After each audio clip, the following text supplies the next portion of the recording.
মলকাপুর নামের একটা সুন্দর গ্রাম ছিল। গ্রামের লোকেরা খুবই সাধারণ আর পরিশ্রমী ছিল। কথায় বলে যে গ্রামের লোকেরা এতটাই সরল ছিল যে ওখানে কোনো না কোনো কাণ্ড হতেই থাকতো। তুমি আমার পয়সা নিয়েছো, আমি খুব ভালো করে জানি।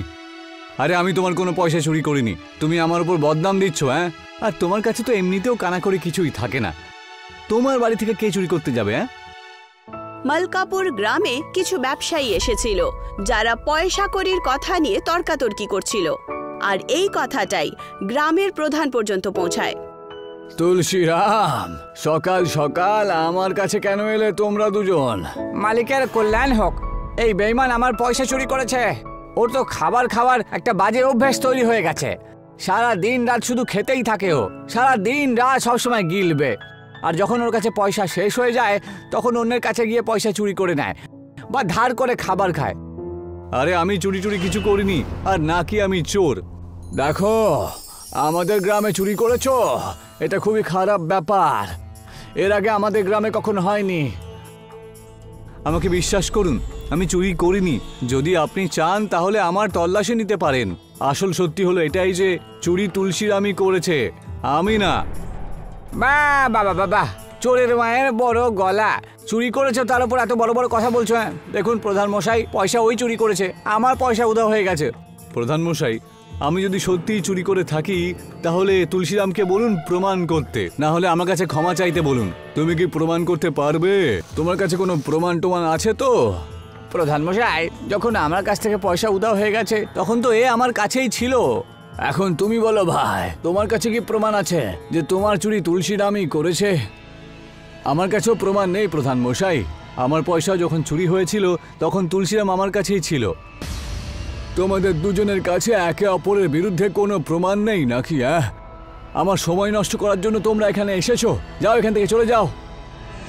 তুলসীরাম সেই লোকটার সাথে প্রধানের বাড়ির বাইরেই চলে আসে আর তার দিকে তাকিয়ে বলে ওঠে, আরে আমার তো মনেই হয়েছিল প্রধান মশাই এই ব্যাপারে কোনো সাহায্য করবে না।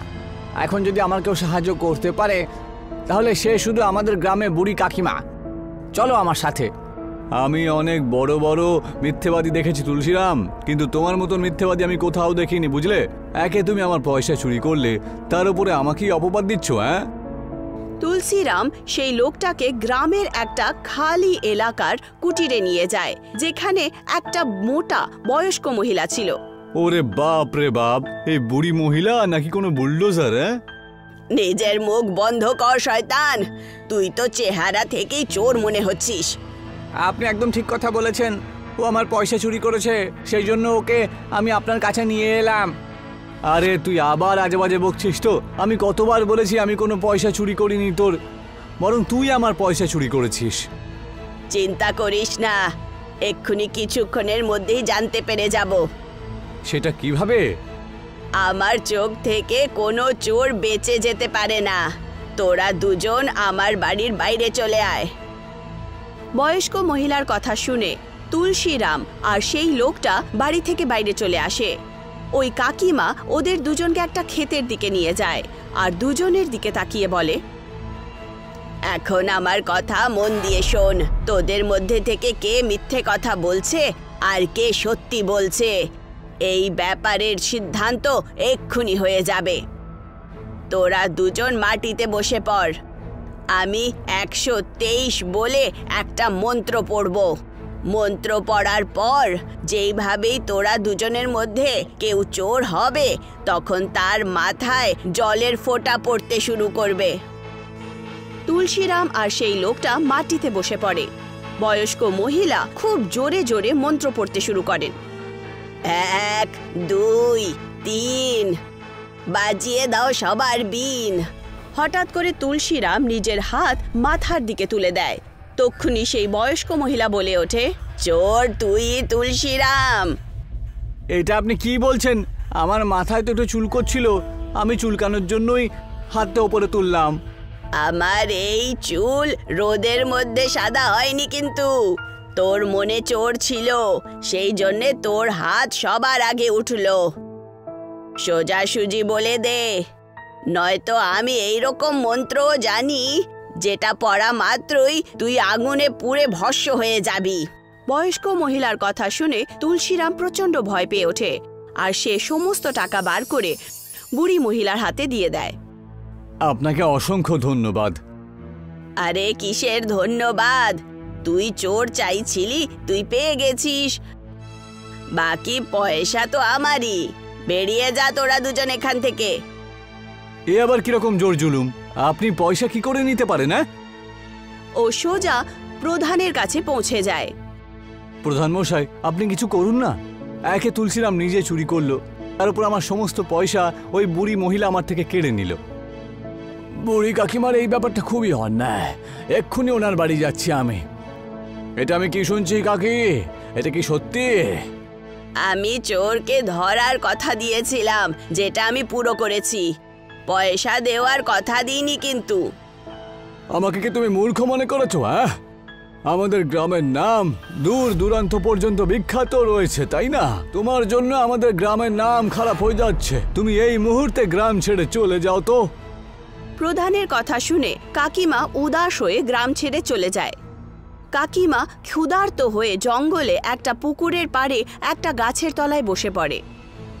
আমার তো খুব বেশি তেষ্টা পেয়ে গেছে আর খিদেও পেয়েছে, খাবার তো নেই, চলো জলই খেয়ে নি। কাকিমা পুকুরের জল পান করতে শুরু করে। তক্ষুনি ওনার চোখ পড়ে পুকুরের মধ্যে পড়ে থাকা চমকানো পাথরের ওপর। আরে, এই পাথরগুলো তো খুবই সুন্দর। কাকিমা একটা পাথর ওখান থেকে তুলে নেয়। তক্ষুনি একটা ব্যক্তির স্বর তার কানে আসে। এইটা কোনো সাধারণ পাথর নয়, বরং এটা হলো একটা জাদুর পাথর। কাকি দেখতে পান যে একটা সুন্দর ব্যক্তি রহস্যময়ীভাবে ওনাকে দেখে হাসছে। আমি কিছু বুঝতে পারলাম না। আমি হলাম এই বনের রক্ষাকর্তা। তুমি হাতে যে পাথরটা ধরে রেখেছো, এটা একটা জাদুর পাথর। আচ্ছা, তাহলে আমাকে বলো যে এই পাথর কি কি করতে পারে। সেটা তো তোমার বুদ্ধির ওপরেই নির্ভর করবে যে তুমি ওকে দিয়ে কি করাতে চাও।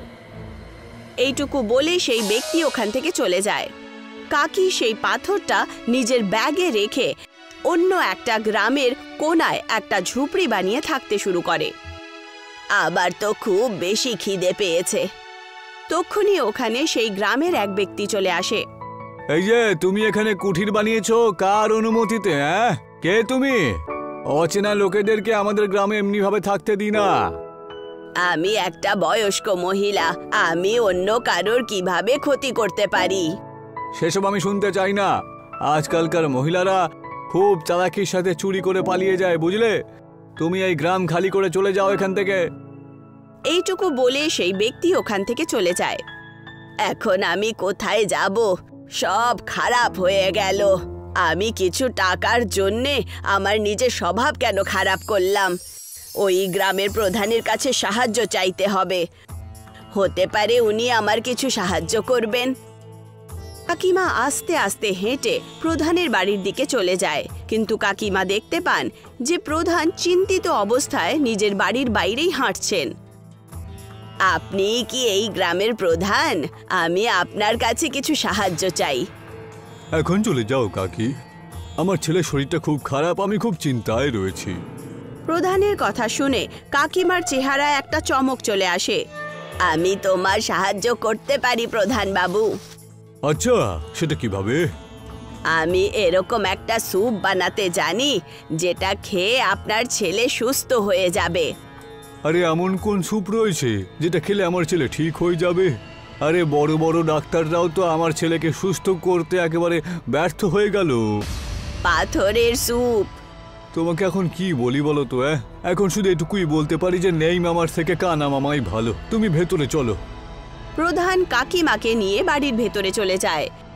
কাকিমা একটা কড়াইয়ে অনেকগুলো জল ঢেলে দেয় আর তার ভেতরে সেই জাদুই পাথরটাও ফেলে দেয়। কিছুক্ষণের মধ্যেই জল ফুটতে শুরু করে দেয়। এই জল দিয়ে তো খুব ভালো গন্ধ বেরোচ্ছে। কিছুক্ষণের মধ্যেই স্যুপ তৈরি হয়ে যায়। প্রধান যেই মাত্র নিজের ছেলেকে স্যুপ খাওয়ায়, তার ছেলে সুস্থ হয়ে ওঠে। তোমার তো কোনো তুলনা হয় না দেখছি।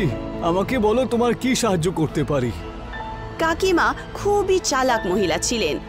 উনি সেই পাথরের চমৎকার বুঝে গেছিলেন। আমাকে গ্রামে থাকার জন্য পাকা আর ভালো বাড়ি চাই, আর যতক্ষণ এখানে আমার ব্যবসা চলে না যাচ্ছে ততক্ষণ আমাকে রোজ 3 সময়ের ভালো খাবার দাবার চাই। তুমি সব কিছু পেয়ে যাবে, আমি তোমাকে বলতে পারবো না তুমি কত বড় চমৎকার করে দেখিয়েছো।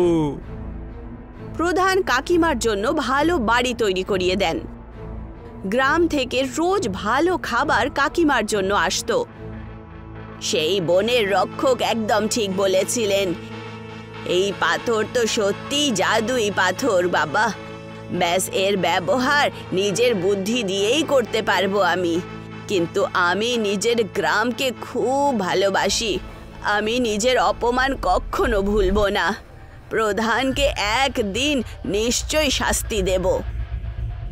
আস্তে আস্তে সময় কাটতে শুরু করে। কাকিমার খেয়ে খেয়ে ওজন 100 কেজির ওপরে চলে গেছিল। গ্রামের প্রত্যেক বাড়ি থেকে ফ্রিতে খাবার আসতো, আর ওপর থেকে কাকিমা এখন নিজের পাথরের স্যুপের যত চাই তত টাকা দিত। আপনার দিন খুব তাড়াতাড়ি পাল্টাতে চলেছে কাকি। আমি কিছু বুঝতে পারলাম না প্রধান বাবু। কালকে শহর থেকে অনেক বড় মন্ত্রীর আমার কাছে ফোন এসেছিল। সে তো নিজের পেটের অসুখে খুব চিন্তায় রয়েছে। তাহলে তুমি ওকে আমার ঠিকানা দিয়ে দাও। আমার পাথরের স্যুপ খেয়ে ওর পেটের অসুবিধেও সব সময়ের জন্য শেষ হয়ে যাবে। আমি তো সেটাই করেছি।